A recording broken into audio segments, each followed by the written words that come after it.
Hello friends, good evening. कैसे हो? Hope करता हूँ आप सब लोग अच्छे ही होंगे। सो फ्रेंड्स, जीकेजीएस की स्पेशल वीडियो में आप सभी लोगों का बहुत बहुत स्वागत है। फ्रेंड्स, आज की इस वीडियो आप लोग से मैं जीकेजीएस का टेस्ट लूँगा, special UP BEd entrance exam 2023 के लिए। फ्रेंड्स, इस वीडियो में जो टोटल आपके क्वेश्चंस होंगे वो होंगे 50। अगर आप लोग 50 में से 20 प्रश्न सही कर लेते हैं तो आपकी जीकेजीएस की तैयारी अच्छी है। और इस वीडियो में मैंने जितने भी क्वेश्चन लिए हैं सारे के सारे क्वेश्चन मैं पहले की क्लास में करवा चुका हूँ, तो पूरा आपका रिविजन हो रहा है, टेस्ट हो रहा है। ध्यान से आप लोग वीडियो को ज़रूर देखिएगा।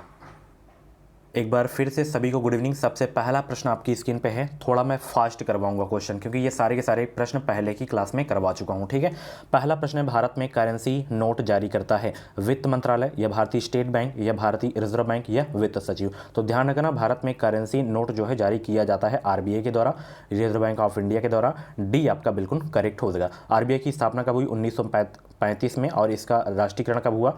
1 जनवरी 1949 को। और इसकी डेट पूछे तो 1 अप्रैल आपको याद रखना है। आरबीआई के हेडक्वार्टर है मुंबई में। एंड आरबीआई के फर्स्ट गवर्नर थे सर ऑशबॉर्न स्मिथ। आरबीआई के प्रथम भारतीय गवर्नर थे सीडी देशमुख। और इस समय 25वें शक्तिकांत दास हैं। तो इतनी चीज़ें आपको आरबीआई के बारे में पता होनी चाहिए। ठीक है, चलिए, इसरो किसका संक्षिप्त रूप है? इसरो का फुल फॉर्म बताना है। इसरो किसका संक्षिप्त रूप है, बताएं सब लोग। 5 सेकंड से ज़्यादा समय नहीं मिलेगा आंसर सोचने का। अगर आपको ज़्यादा समय चाहिए तो आप लोग वीडियो को रोक भी सकते हैं। तो इसरो का फुल फॉर्म होता है इंडियन स्पेस रिसर्च ऑर्गेनाइजेशन। ठीक है, बी आपका बिल्कुल करेक्ट हो जाएगा। ठीक है, और इसरो की स्थापना लिख लीजिए 15 अगस्त 1969। ठीक है, और इसका हेडक्वार्टर है बेंगलुरु में। और इस समय इसके चेयरमैन कौन हैं? पहले के सिवान थे, डॉक्टर के सिवान, और इस समय एस सोमनाथ हैं। ठीक है, चलिए, डीआरडीओ पूछे, अगर डीआरडीओ की स्थापना पूछे तो 1 जनवरी 1958। और इस समय उसके अध्यक्ष हैं समीर कामत। एंड उसका हेडक्वार्टर है न्यू दिल्ली में। ठीक है, चलिए, अगला प्रश्न यहाँ पर देख सकते हैं, मनुष्य किसके द्वारा जीवमंडल में पारिस्थितिक संतुलन बनाए रख सकता है? बताएं, मनुष्य किसके द्वारा जीवमंडल में पारिस्थितिक संतुलन बनाए रख सकता है? रिवीजन भी करना जरूरी है। और आज आप लोग बताइएगा अपना स्कोर कितना स्कोर जाता है। तो जीवों की सापेक्ष संख्या के सूक्ष्म संतुलन को समझना, यही हो सकता है। ठीक है, तीसरा का डी आपका बिल्कुल करेक्ट हो जाएगा। धूम कोहरा किसके संयोजन से बनता है? बताइए सब लोग, धूम कोहरा किसके संयोजन से बनता है? 4 का जवाब दें सभी लोग। गुड इवनिंग सभी को। 2023 में बेहतरीन अंकों के साथ अगर आपको बीएड में एडमिशन लेना है, सरकारी सीट लेना है, तो एजुकेशन मिसाइल यूट्यूब चैनल को सब्सक्राइब करके जुड़ जाएं। इस चैनल से आपको निश्चित ही मदद मिलेगी। तो धूम कोहरा जो है किसके संयोजन से बनता है? ये बनता है, ध्यान रखना, धुआं और कोहरा से। ठीक है, चलिए, टीका का आविष्कार किसने किया था? बताएं सब लोग, टीका का आविष्कार किसने किया था? टीका का आविष्कार किसने किया था? एडवर्ड जेनर ने किया था। ठीक है, 5 का बी आपका बिल्कुल करेक्ट हो जाएगा। कांच के निर्माण के लिए प्रयुक्त कच्ची सामग्रियां कौन कौन सी हैं? कांच के निर्माण के लिए प्रयुक्त कच्ची सामग्रियां हैं कौन कौन सी? बालू, सरफल, सोडा। ठीक है, यही है कच्ची सामग्रियां। आगे चलते हैं, अगला प्रश्न है, हमारे भारतीय संविधान में कितने मूल कर्तव्य हैं? कतई जहर वाला प्रश्न है, 7 का जवाब देने का प्रयास करेंगे। हमारे भारतीय संविधान में कुल कितने मूल कर्तव्य हैं? 12, 11, 8, 9। तो टोटल 11 मूल कर्तव्य हैं, ध्यान रखना। ठीक है, चलिए, लोहे की रेलों के टूटे हुए टुकड़ों और मशीन के भागों की वेल्डिंग में निम्नलिखित में से किसका प्रयोग किया जाता है? बताएं, किसका प्रयोग किया जाता है? एल्युमिनियम सल्फेट या एल्युमिनियम पाउडर या इनमें से कोई नहीं, या सोल्डर का प्रयोग किया जाता है। ठीक है, 8 का बी आपका बिल्कुल करेक्ट हो जाएगा। वायुमंडल में जल वाष्प की मात्रा मापी जाती है किस रूप में? बताइए सब लोग, वायुमंडल में जल वाष्प की मात्रा मापी जाती है, आर्द्रता के रूप में मापी जाती है। ठीक है, 9 का ए आपका बिल्कुल करेक्ट हो जाएगा। बायोगैस बनाने के लिए समानतः प्रयुक्त द्रव्य है कौन सा? बायोगैस बनाने के लिए समानतः प्रयुक्त द्रव्य है कौन सा? पशुओं का अपशिष्ट, जलीय पादप, वन अवशेष, सस्य अवशेष। तो बायोगैस बनाने के लिए समानतः प्रयुक्त जो द्रव्य है वो है पशुओं का अपशिष्ट। 10 का जितने लोग यहाँ पे ए जवाब दिए उनका आंसर बिल्कुल सही हो जाए। और अभी तक आपकी बीएड एंट्रेंस एग्जाम की तैयारी नहीं हुई है, सही से नहीं हुई है, आपको नहीं लग रहा है कि हमारी पूर्ण रूप से तैयारी भी नहीं हुई है और हमारे पास 1 महीने का समय है तैयारी करने का, आप लोग सोच रहे होंगे कि हम कहाँ से पढ़ें ताकि हमारा एग्ज़ाम निकले ही नहीं बल्कि अच्छे नंबर से निकले, तो आप लोग ये क्रैश कोर्स हमारा ज्वाइन कर सकते हैं। इन बचे हुए 30 दिनों में आप लोग अपनी ज़बरदस्त तैयारी कर सकते हैं हमारे क्रैश कोर्स के माध्यम से। ये 527 पेज की पीडीएफ है, निचोड़ नोट्स है। इसमें आपको 10 ईयर के प्रीवियस ईयर के क्वेश्चन सभी सब्जेक्ट के टॉपिक वाइज 5000 से ज़्यादा ऑब्जेक्टिव क्वेश्चन देखने को मिल जाएंगे। इसे आप लोग 15 से 20 दिन में भी कंप्लीट करके रिवीजन कर सकते हैं जितनी बार इच्छा हो आपकी। ठीक है, कम से कम 2 से 3 बार तो रिवीजन कर ही लीजिएगा। ठीक है, हज़ारों बच्चे परचेज कर चुके हैं और अपनी वो तैयारी कर भी चुके हैं, प्रबल दावेदार हैं सरकारी सीट के लिए, तो आप लोग भी एक सीट पक्की करना चाहते हैं तो वीडियो के डिस्क्रिप्शन बॉक्स में दी गई लिंक पे क्लिक करें और इस क्रैश कोर्स को परचेज कर लें और अपनी ज़बरदस्त तैयारी शुरू कर दें मात्र 160 रुपये में। 160 का मोहम्मद देखिए, नहीं तो जब आपका प्राइवेट कॉलेज में एडमिशन होगा 51,000 फर्स्ट ईयर की, 30,000 सेकेंड ईयर की फीस देनी पड़ेगी ना, तब आपको पता चलेगा कि हम पहले ही तैयारी कर लेते कि हमारे पास जब समय था, सर का क्रैश कोर्स ले लिए होते, अपनी तैयारी कर लिए थे, तो हमारा आज सरकारी कॉलेज में एडमिशन हो जाता। तो फटाफट वीडियो के डिस्क्रिप्शन बॉक्स में लिंक है, परचेज करें। कोई भी प्रॉब्लम आ रही तो आप लोग हमसे कॉन्टैक्ट कर सकते हैं। अगला प्रश्न है, हमारी संविधान की प्रस्तावना में कोई उल्लेख नहीं किसका? बताएं सब लोग। गुड इवनिंग भाई, सभी को गुड इवनिंग। वीडियो को लाइक शेयर करते रहो, ये आपका काम है, और सब्सक्राइब कर लिए हो तो आप लोग जुड़े रहो जब तक शिक्षक नहीं बनते हो। हमारे संविधान की प्रस्तावना में कोई उल्लेख नहीं है, वयस्क मत अधिकार का उल्लेख नहीं है, ठीक है। चलिए, भारतीय संसद का जनता द्वारा निर्वाचित सदन निम्नलिखित में से कौन सा है? 12 का जवाब दें। भारतीय संसद का जनता द्वारा निर्वाचित सदन निम्नलिखित में से कौन सा है? तो वो है आपका लोकसभा, ठीक है। ऑप्शन इसका बी वाला बिल्कुल करेक्ट हो जाएगा, ठीक है। चलिए, और ये राज्यसभा लोकसभा से अभी क्वेश्चन याद आया, राहुल गांधी की जो है सदस्यता समाप्त हो गई है, ठीक है। अभी लोकसभा के अध्यक्ष जो है ऑर्डर दिए हैं। चलिए, अगला प्रश्न यहाँ पे देख सकते हैं, संविधान का कौन सा भाग राजनीति के निर्देशक सिद्धांतों से संबंधित नहीं है? संसद की जो है सदस्यता समाप्त कर दी गई है राहुल गांधी जी की। संविधान का कौन सा भाग राजनीति के निर्देशक सिद्धांतों से संबंधित है? वो है भाग कौन सा? बताएं सब लोग। 4। 13 का बी आपका बिल्कुल करेक्ट हो जाएगा। गांधी जी किसकी रचनाओं से प्रभावित थे? 14 का जवाब दें। गांधी जी किसकी रचनाओं से प्रभावित थे? बहुत ही जबरदस्त प्रश्न है। गांधी जी किसकी रचनाओं से प्रभावित थे? बताएं सब लोग।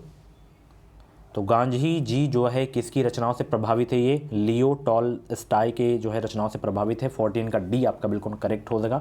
अगर पूछे कि गांधी जी अपना जो है राजनीतिक गुरु किसे मानते थे, तो गोपाल कृष्ण गोखले को मानते थे। ये भी क्वेश्चन कई बार पूछा जा चुका है। चलिए, लोकतांत्रिक समाजवाद की विधियाँ हैं कौन सी? लोकतांत्रिक समाजवाद की जो है विधियाँ हैं, समझाना और प्रचार करना है, यही लोकतांत्रिक समाजवाद की विधियां हैं। 15 का डी आपका बिल्कुल करेक्ट हो जाएगा। असम राज्य में काम कर रही तेल परिष्करणशालाओं की संख्या कितनी है? तो 4 है, ठीक है। चलिए, वित्त आयोग की नियुक्ति कौन करता है? वित्त आयोग की नियुक्ति कौन करता है भाई?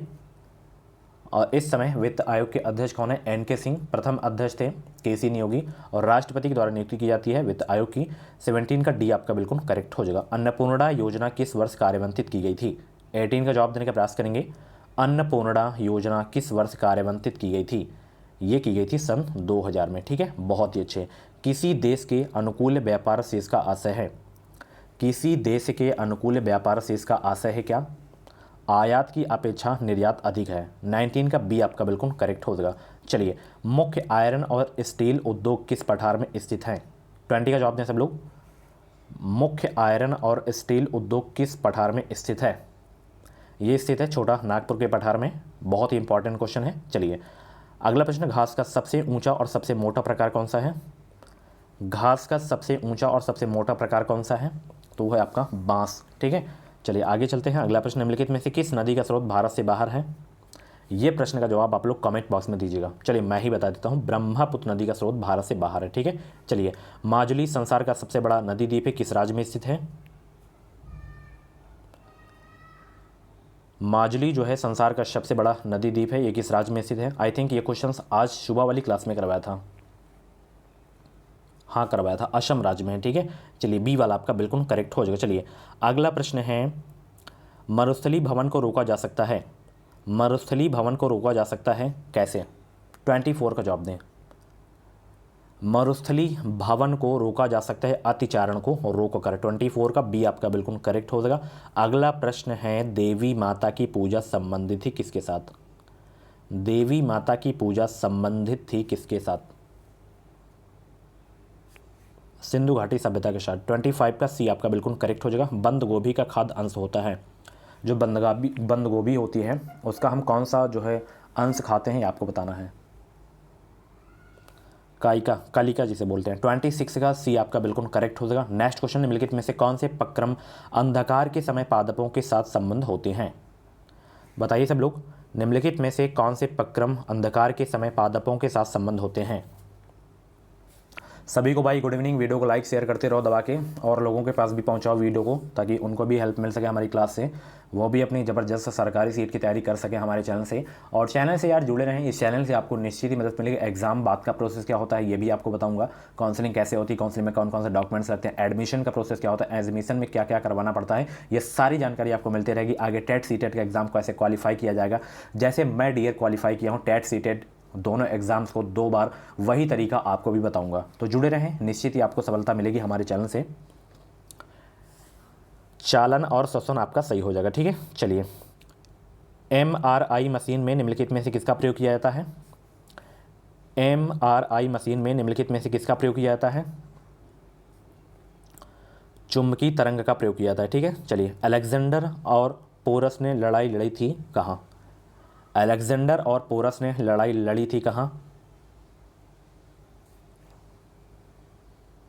हाइडेस्पस में, ठीक है। चलिए, बहुत इंपॉर्टेंट क्वेश्चन था। हल्दी घाटी की लड़ाई किन के बीच हुई थी? ये 1576 में युद्ध हुआ था, हल्दी घाटी का युद्ध। ये किन के बीच हुई थी बताएं सब लोग। 30 का जवाब दें सब लोग। सभी को गुड इवनिंग। वीडियो को लाइक शेयर करते रहो, और कुछ भी डाउट्स है ये हमारा व्हाट्सअप नंबर है 7905632533 पे आप लोग हमें व्हाट्सअप मैसेज भी कर सकते हो। कॉल्स किसी को भी नहीं करना है, कॉल्स रिसीव नहीं करूँगा मैं, क्योंकि समय नहीं रहता है मेरे पास भी। हल्दी घाटी की लड़ाई किन के बीच लड़ी गई थी? तो ये लड़ी गई थी, नोट कर लीजिए, अकबर और राणा प्रताप सिंह के बीच 1576 में, ठीक है।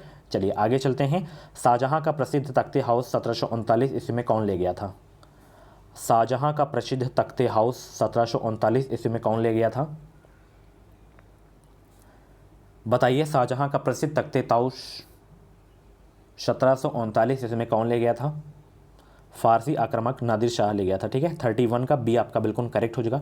कैमरा के प्रतिबिंब की तीक्ष्णता निम्नलिखित में से कौन तय करता है? बताइए, कैमरा के प्रतिबिंब की तीक्ष्णता निम्नलिखित में से कौन तय करता है? द्वारक, जिसे अपर्चर बोलते हैं, ठीक है। चलिए, स्टेनलेस स्टील जो है किसकी मिश्र धातु है, आपको बताना है। स्टेनलेस स्टील किसकी मिश्र धातु है?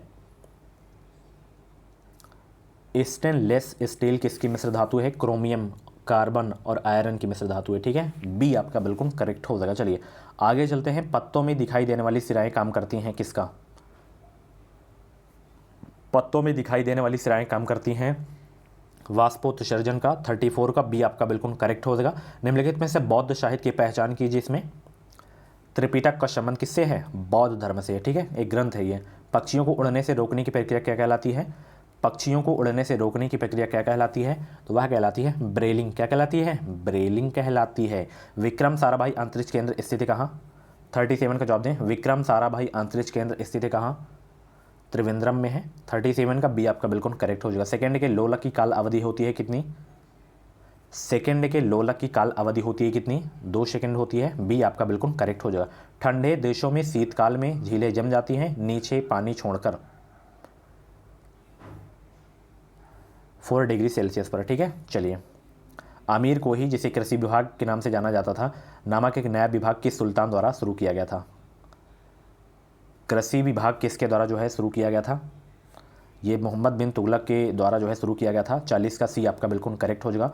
मौर्यकाल में शिक्षा का सर्वाधिक प्रसिद्ध केंद्र था कौन? मौर्यकाल में शिक्षा का सर्वाधिक प्रसिद्ध केंद्र था कौन?